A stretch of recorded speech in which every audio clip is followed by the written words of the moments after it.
Okay, so here's what I see is in any of these situations here, if we look, so there's some weight transfer, but the rotation happens as the racket is passing through. So there's your rotation. It happens with the arm moving forward. Zverev, same thing, boom. So you'll see like a load, and then you'll see the rotation happening as the racket passes through. Same thing with Dimitrov, boom. Let's see if I can move that back a little. Federer, yeah, see how the hips start going forward. Now this is a good example of it right here with this. So you can see an exaggerated hit, but watch how the hips move through with the racket. Now what's interesting, oh, here's another Murray, boom. Here's another Wawrinka. Yeah, hips.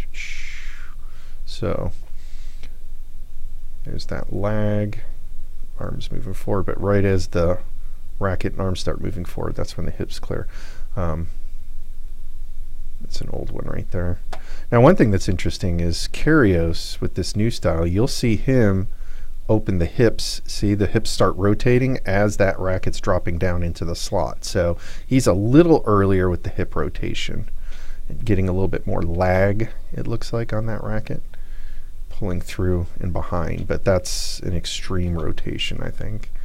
So on average, just seeing what other people do, this is a good example of moving. So hip rotation, people see hip movement.